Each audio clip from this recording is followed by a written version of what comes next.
आज आपको थोड़ा दूर बैठा दिया है। हाँ, नहीं, पास आती जा रही है मेरे, मीडिया पास आती जा रही है। तो ये यात्रा हमने कन्याकुमारी से शुरू की, अब ये जम्मू कश्मीर तक पहुंची है। इसका लक्ष्य देश को जोड़ने का है, नफरत मिटाने का है, और जो माहौल बीजेपी और आरएसएस के लोगों ने देश में फैलाया है, जम्मू कश्मीर में फैलाया है, नफरत का माहौल, उसके खिलाफ खड़े होने का लक्ष्य है। दो और बातें हैं। एक, जो कंसंट्रेशन ऑफ वेल्थ हो रहा है, चुने हुए लोगों के हाथ में हिंदुस्तान का धन जा रहा है, और उसके कारण महंगाई बढ़ रही है और बेरोजगारी बढ़ रही है। तो ये मुद्दे थे। जम्मू कश्मीर में स्टेटहुड का मुद्दा है, और हमारी व्यू है कि जल्दी से जल्दी स्टेटहुड आपको मिलना चाहिए, और आपकी जो असेंबली है एक बार फिर चालू होनी चाहिए। जो आपका लोकतांत्रिक सिस्टम है वो एक बार फिर वाइब्रेंट होना चाहिए। बहुत कुछ सीखने को मिला, जम्मू कश्मीर के लोगों से मिलकर भी काफ़ी सीखने को मिल रहा है। उनके दिल में जो दर्द है, दुख है, वो समझने को मिल रहा है। तो काफ़ी अच्छी यात्रा रही है हमारे लिए, और कुछ ही दिनों में हम श्रीनगर पहुंच जाएंगे। धन्यवाद। शुक्रिया राहुल जी। डेली एक्सेलसियर से तरुण उपाध्याय है नहीं। स्टेट टाइम्स से विवेक शर्मा, वो भी है नहीं। अमर उजाला से अमित कुमार,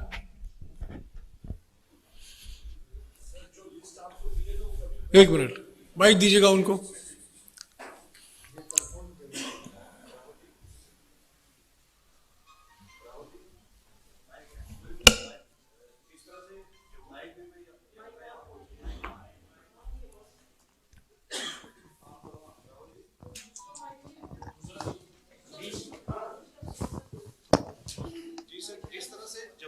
आपकी यात्रा पहुंची है, लोग आपसे जुड़ रहे हैं, तो क्या इस यात्रा के बाद देशव्यापी स्तर पर कोई दूसरा ऐसा अभियान चलाने की आपकी तैयारी है? नहीं, हमने पहले कहा था कि जब तक यात्रा नहीं खत्म होती तब तक हमारा फोकस यात्रा पर, और जो हमने मुद्दे उठाए हैं उन पर रहेंगे। यात्रा के बाद क्या होगा वो यात्रा के बाद डिसाइड होगा। मतलब जब तक हम श्रीनगर पहुंचेंगे तब तक हमारा फोकस इसी पे है। क्योंकि होता क्या है कि अगर कुछ काम करने निकले हैं और उस काम के खत्म होने से पहले हम दूसरे काम के बारे में सोचना शुरू कर देते हैं, बोलना शुरू कर देते हैं, तो फोकस लूज हो जाती है। इसलिए हमने ये निर्णय लिया है। दैनिक it's fine. Rahul ji, article 370 का जो रिस्टोरेशन का एक इशू है, यहाँ पे कुछ आवाजें उठती हैं, तो क्या कांग्रेस उसका सपोर्ट करती है रिस्टोरेशन का, या आपके एजेंडे से बाहर आर्टिकल? नहीं, Congress position on article 370 is very clear. हमारी वर्किंग कमेटी का रेजोल्यूशन है, उसको आप पढ़ लीजिए। That is our position. Kashmir से Sushmita. Good afternoon. Sir, my question is, Defense Minister Rajnath Singh has just stated through your Bharat Yatra, you are spreading hatred and you are defaming India even abroad. Not just you are spreading hatred across India, but even abroad you are defaming India. So my question would be, if as according to BJP, if your heart is full of hatred for a particular person, because you always speak against Prime Minister, BJP and RSS. So if you have not been able to win over your hatred, how can you spread love and compassion across the country? Thank you. Is this a question or a statement?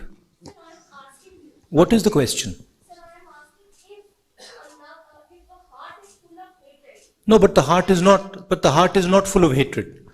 In fact, I'm very respectful, and I don't have hatred for anybody. You've not really asked me a question. You have stated an opinion, and you've made a statement. No. You made a statement. There is no question in what you have said, right? You have stated that I have hatred in my heart, and if you have watched this yatra, right, not once have I said there is hatred for anybody, right? This yatra has been about love and affection from the beginning. Everybody in this yatra has been respectful. Nobody in this yatra has attacked or abused anybody else, right? So it's interesting that you, instead of asking a question, you make a statement. It reflects what you're trying to do. Now, as far as Mr. Rajnath Singh's statement is concerned, I don't understand how a Padyatra across the country that is uniting the people of India, that is bringing the people of India together, that is being loving and affectionate to the people of India, is harming the interest of India. I don't understand it. I can see how the hatred and violence that Mr. Rajnath Singh's party is spreading damages the country. I can see how dividing India between religions, between communities, between castes, between genders is harming the nation. And I can also see how it is defaming the nation. If you look at all the newspapers abroad, right, and you must spend some time doing it, you will find that they are all asking the question, what has happened to India's traditional values? What has happened to India's brotherhood? What has happened to India's strength under the current government? So the defamation is being done by the ideology of the BJP and the RSS. Finally, I think Mr. Rajnath Singh, I would be surprised if these were his actual views. Rajnath Singh ji operates in a party where what he has to say is told to him by the top. I don't think he has a choice in the matter.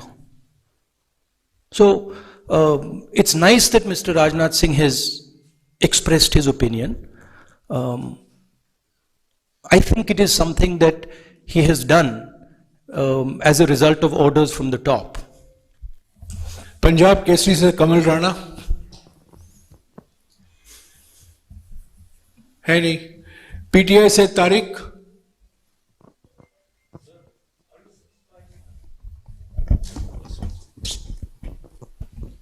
Are you satisfied with security arrangements made in Jammu and Kashmir for the yatra?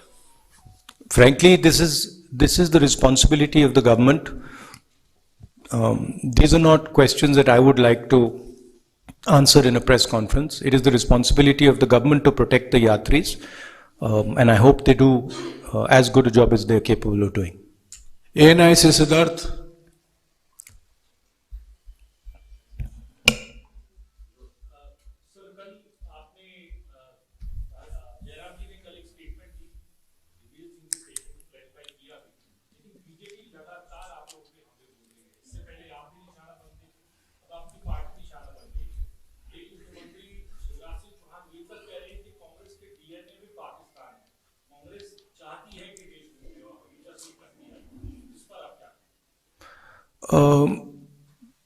किस पर?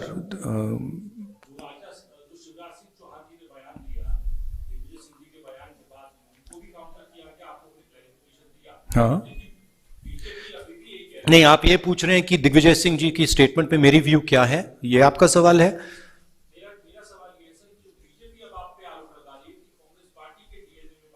हाँ, Congress party ने इस देश को आजादी दी है। Congress party ने इस देश के सारे इंस्टीट्यूशंस क्रिएट करे हैं। कांग्रेस पार्टी की फिलॉसफी में ये देश बना है। जब हमारा देश जब हम अंग्रेजों से लड़ रहे थे, बीजेपी और आरएसएस के लोग अंग्रेजों के साथ खड़े थे, ठीक है, और उनकी आइडियोलॉजी ने, उनके नेताओं ने टू नेशन कॉन्सेप्ट दिया था, सावरकर जी ने, हमने नहीं दिया था। तो कहने की बात है। जो दिग्विजय सिंह जी ने कहा उससे मैं बिल्कुल अग्री नहीं करता हूं। हमारी आर्मी पर हमारा पूरा ट्रस्ट है। अगर आर्मी कुछ करे, सबूत देने की कोई जरूरत नहीं है।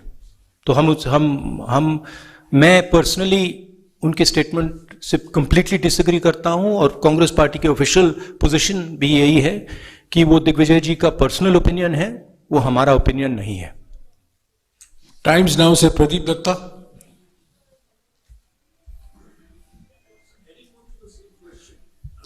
जो सवाल पहले पूछे गए हैं उसको बार बार दोहराने की जरूरत नहीं है।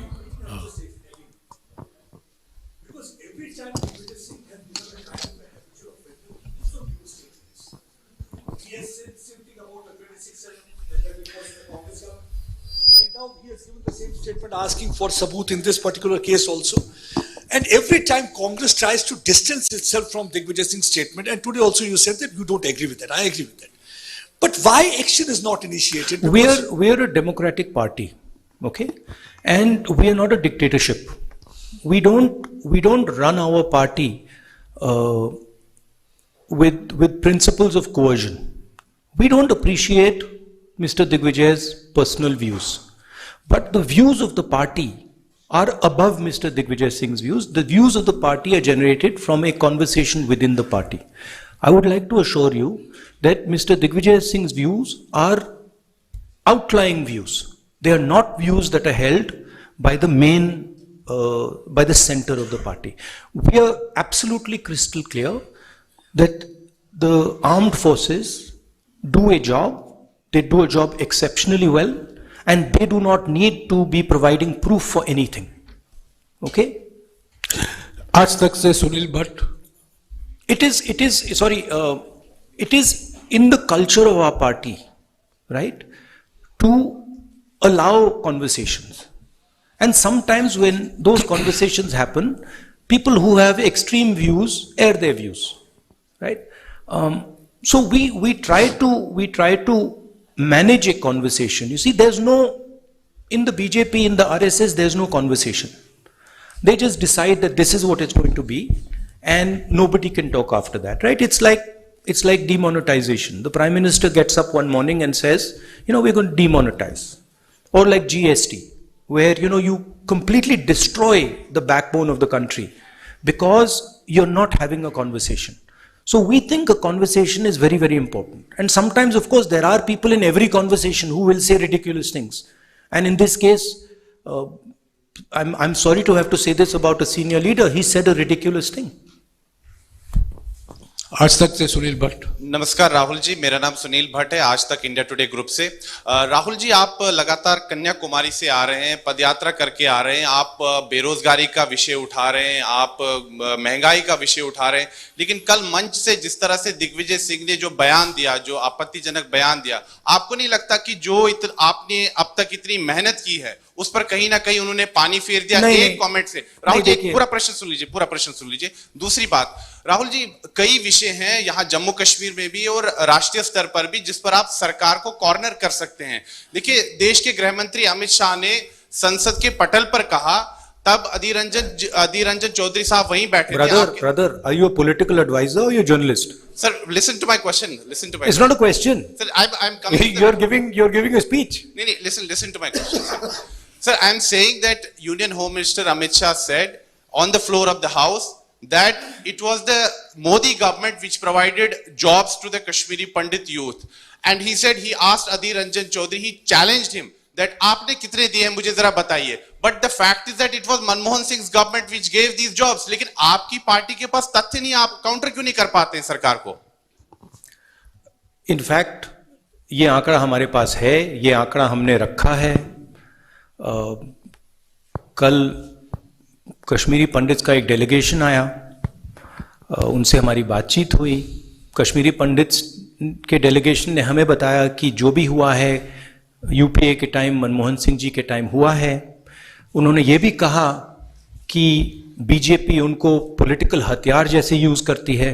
उन्होंने ये भी कहा कि बीजेपी जो उनको फोर्सिबली वापस वैली में भेज रही है, मरने के लिए भेज रही है, वो गलत है। वो सब उन्होंने बोला और वो सब जम्मू कश्मीर के लोगों को मालूम है, ठीक है। तो और उसको हम दोहराते रहते हैं।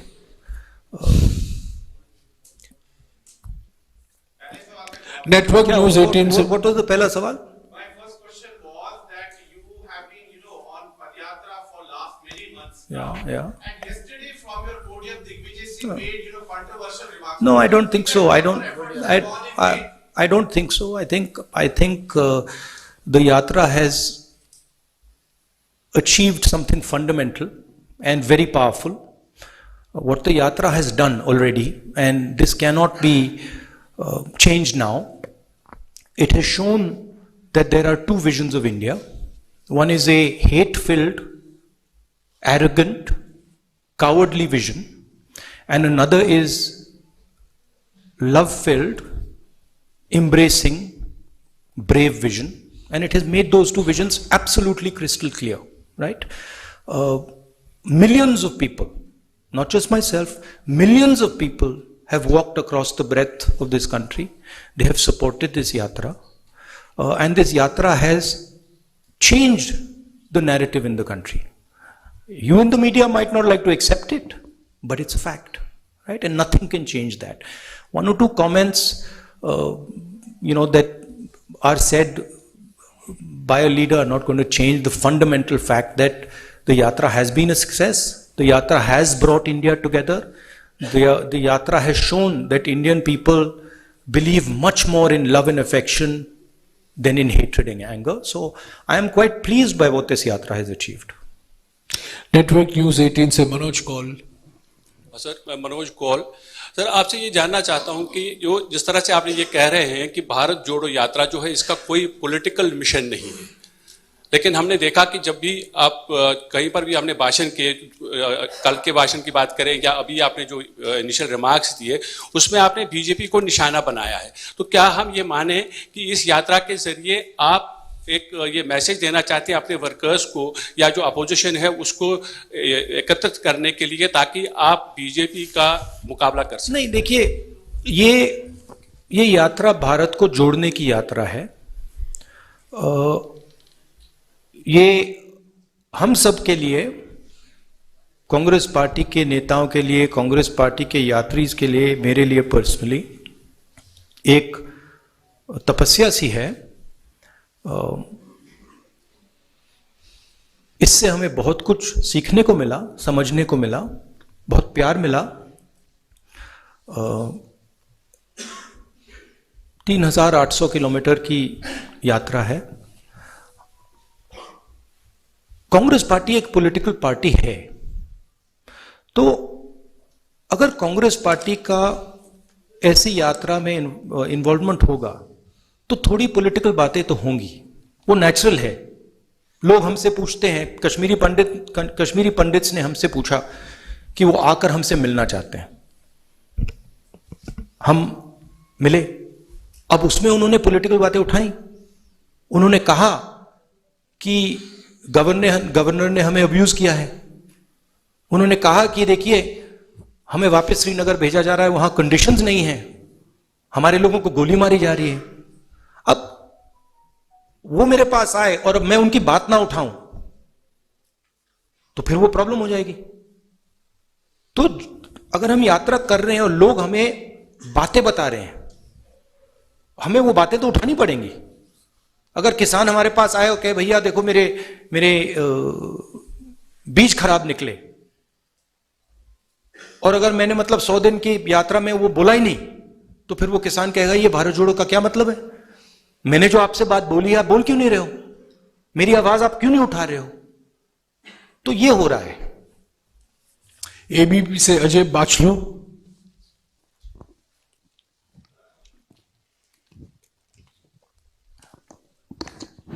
राहुल जी, मेरा सीधा सा सवाल है कि सेना के शौर्य पर कब तक सवाल उठेंगे, और जो भी नेता ये सवाल उठाते हैं उनके लिए आपका क्या मैसेज है? मैंने भैया 3 बार बोल दिया क्लियरली, आपको शायद सुनाई नहीं दिया, आप पीछे बैठे हैं, थोड़ा आगे आ जाइए। I've explained it 3 times. Gulistan से विनोद मल्होत्रा। राहुल जी नमस्कार। राहुल जी, आप पहले भी राजनीतिक तौर पर गंभीर हैं और आज अब भी गंभीर हैं, आगे भी गंभीर रहेंगे, लेकिन यात्रा के दौरान आप में बहुत ज्यादा डेप्थ आया है। लेकिन हम जब वो पुरानी प्रेस कॉन्फ्रेंस आपकी देखते हैं जिसमें आप बोलते हैं कि वो पुराना राहुल गांधी अब नहीं है, उस पुराने राहुल गांधी में क्या कमियां थी और इस राहुल गांधी में नहीं, कौन मैंने नहीं, आप गलत समझे। मैंने ये नहीं बोला कि पुराना राहुल गांधी नहीं है, मैंने बोला राहुल गांधी नहीं है जी, अलग बात है, आप बात नहीं समझे जी। मैं पुराने की बात नहीं कर रहा हूं, मैं बोल रहा हूं कि आपके माइंड में राहुल गांधी है, मेरे माइंड में राहुल गांधी नहीं है। मेरे माइंड में सिर्फ जनता है, जनता का दर्द है, जनता है, हिंदुस्तान के किसान हैं, मजदूर हैं, गरीब लोग हैं, और हिंदुस्तान की जो इश्यूज हैं वो हैं। मुझे राहुल गांधी से कुछ लेना देना नहीं है, आपको है। मेरी माइंड में क्लैरिटी है कि इस देश में जो हिंसा, नफरत फैलाई जा रही है उसको मिटाना है, उसके खिलाफ खड़ा होना है, चाहे कोई भी कॉस्ट हो। क्योंकि मैं हिंदुस्तान को नफरत और हिंसा का देश मानता ही नहीं हूं, एक्सेप्ट नहीं करता हूं। और मेरे जैसे करोड़ों लोग हैं जो इस देश को मोहब्बत, भाईचारा, इज्जत, ह्यूमिलिटी का देश मानते हैं। तो पुराने राहुल गांधी, नए राहुल गांधी की बात नहीं है। चलिए, जयराम जी हमेशा 1 नेशन 1 टैक्स की बात बासु करते जी हैं। सप्लीमेंट्री नहीं प्लीज। इंडिया टुडे ग्रुप से मौसमी Singh. Rahul,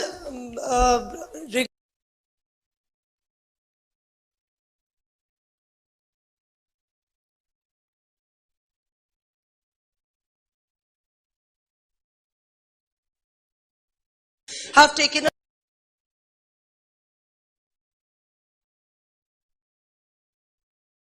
country that we should ban any particular documentary. The MEA stand has also been very defensive about the entire documentary. If you read our scriptures, right? If you read Bhagavad Gita or you read the Upanishads, you will see in it, it's written that the truth cannot be hidden. The truth always comes out. So you can ban, you can suppress the press, you can control the institutions, you can use CBI, ED, all this stuff. But the truth is the truth. Truth shines bright. It has a nasty habit of coming out. So no amount of banning and oppression and frightening people is going to stop the truth from coming out. JK News Wire से Ashwini Kumar. JK News Wire से अश्विनी कुमार, आपको जवाब मिल गया madam. जेके News Wire से अश्विनी कुमार है नहीं। Jammu state line से जुनैद हशमी। राहुल जी, ये जो आपकी भारत जोड़ो यात्रा, आपने कहा कि भारत को जोड़ने के लिए है। अगर ये आपके भारत को जोड़ने के लिए आपकी यात्रा है और आपकी छवि के परिवर्तन के लिए नहीं है, तो जिस समय आप लखनपुर में आए वहां पर डोगरा स्वाभिमान संगठन के चौधरी लाल सिंह भी आए थे और अन्य कई और जम्मू में क्षेत्रीय दल हैं, जिन क्षेत्रीय दलों ने, जो क्षेत्रीय दल आपकी भारत जोड़ो यात्रा में शामिल हो सकते थे, लेकिन एक तो उनका अनादर किया गया, उन्हें आपने स्टेज पर नहीं बुलाया, और उसके बाद बाकी जो यहाँ के दल हैं उनमें से किसी को आपने आमंत्रित भी नहीं किया। उसमें गुलाम नबी आजाद की डेमोक्रेटिक आजाद पार्टी भी है। तो जानना चाहूंगा कि अगर आपकी छवि के परिवर्तन के लिए यात्रा नहीं, लाल सिंह जी ने यात्रा को सपोर्ट किया। और उनके सेंटिमेंट को हम अप्रिशिएट करते हैं। गुलाम नबी जी की जो पार्टी थी वो तो हमारे स्टेज पे बैठे थे लोग, 90% of them are already in the Congress. So अब now I think there's only Ghulam Nabi Azad ji on that side, so I don't know if you want me to Ada karo him, I will Ada karo him also, no problem. My respects to Ghulam Nabi ji. Delhi Taskin se And I apologize for any hurt that we may have caused either Lal Singh ji or Ghulam Nabi Azad ji. Delhi Taskeen से Aamir Sohail. We are nice people. Good afternoon Rahul ji, I am from Delhi Taskeen. मेरा ये सवाल है कि abrogation of article 317 Jammu and Kashmir 5 अगस्त 2019, उसके बाद Modi government ने कहा था कि जम्मू कश्मीर में दूध की नदियां बहेंगी, यहाँ पे परिवर्तन होगा, डेवलपमेंट आएगी, लेकिन आज भी हम जम्मू कश्मीर के जो उभरते हुए नौजवान हैं हम परेशान हैं। हम प्रेस में कुछ छाप नहीं सकते हैं, हम जम्मू कश्मीर में बेरोजगारी के मुद्दे पे बात नहीं कर पा रहे हैं। हमारे नौजवान हर रोज बीजेपी के ऑफिस के बाहर प्रोटेस्ट कर रहे हैं, लेकिन हमारी कोई भी बात सुनने वाला नहीं है। हम डिप्रेशन में, एंजाइटी में हैं, हमें महसूस नहीं हो रहा कि हमारा फ्यूचर क्या है, मुस्तकबिल क्या है, हम कहाँ जाएं, किससे गुहार लगाएं। हमारे लिए कोई उम्मीद नहीं है। तो हमारे लिए क्या राहुल गांधी एक उम्मीद बनकर आए हैं जम्मू कश्मीर में? देखिए,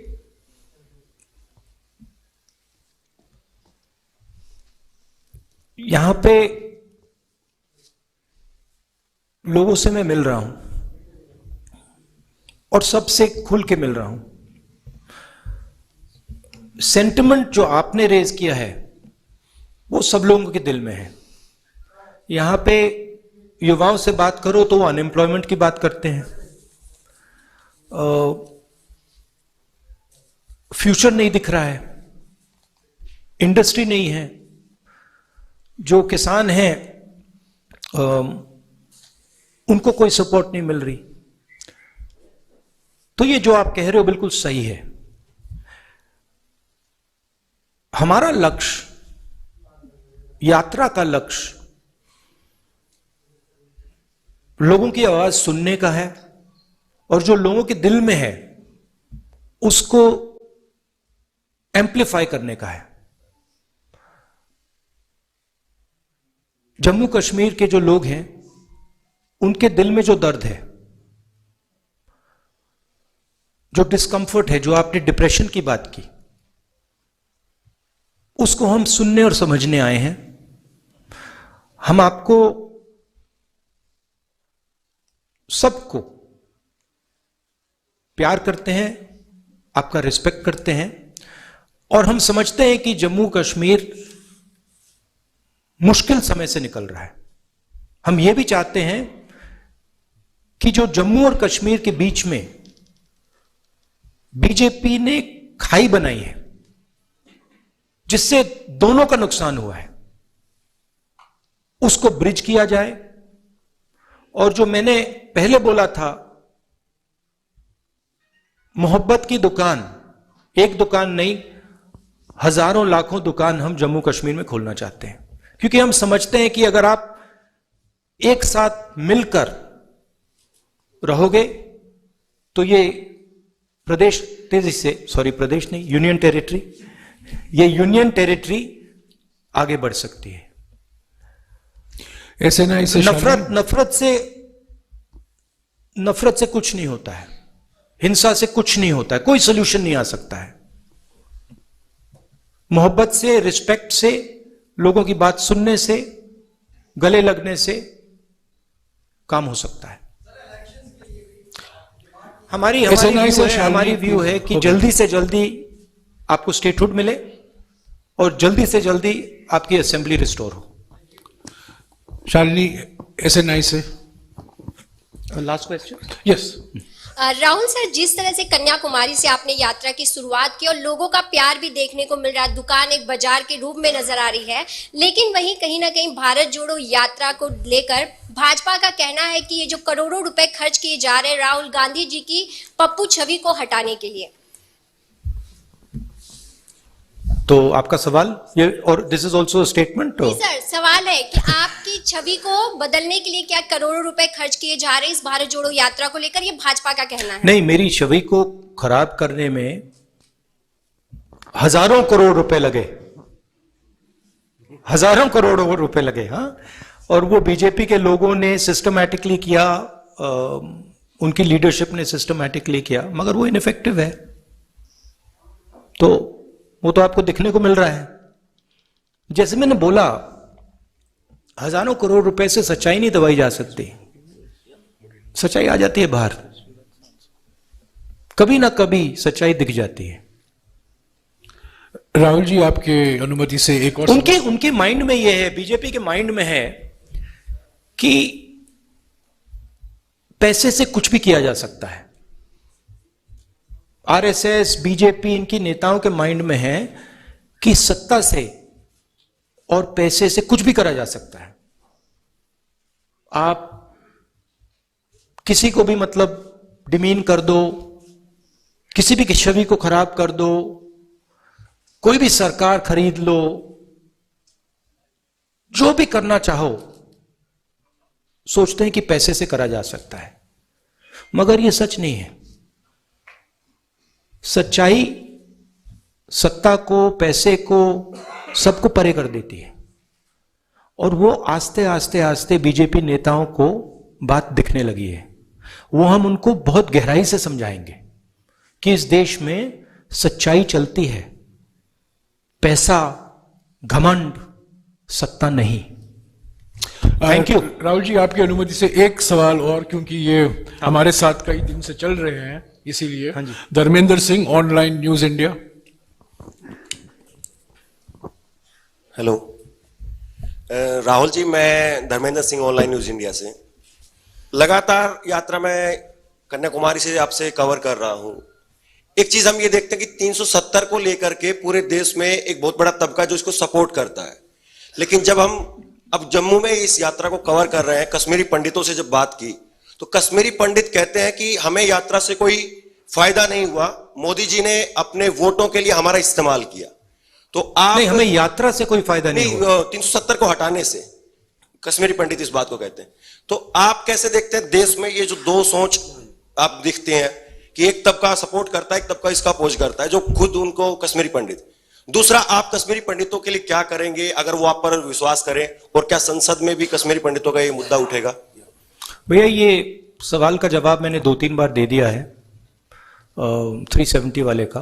370 पे हमारी पोजीशन बिल्कुल क्लियर है, उसमें कोई कंफ्यूजन नहीं है। वो सुनिए ना, एक मिनट सुनिए। अब आपने सवाल पूछा, जवाब देने दीजिए। तो उस पर तो क्लैरिटी है, आप वर्किंग कमेटी का रेजोल्यूशन देख लीजिए। दूसरा सवाल क्या था आपका? कश्मीरी पंडित के बारे। कश्मीरी पंडित से हमारी कल बहुत अच्छी बात हुई, शायद 1 घंटा बात की, दिल खोल के बात की, और उन्होंने हमें क्लियरली बताया कि उनका राजनीतिक प्रयोग किया जा रहा है,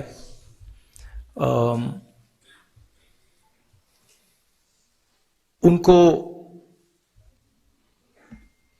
अपमानित किया जा रहा है, डिसरिस्पेक्ट किया जा रहा है। उन्होंने अपने मुद्दों के बारे में मुझे कहा, उन्होंने ये भी कहा कि प्लीज़ आप हमारे मुद्दे पार्लियामेंट में उठाइए। मैंने उनको आश्वासन दिया कि मैं ज़रूर करूँगा, और जहाँ भी हम आपकी सपोर्ट कर सकते हैं, कश्मीरी पंडित्स की और सब की, हम पूरी तरीके से करेंगे।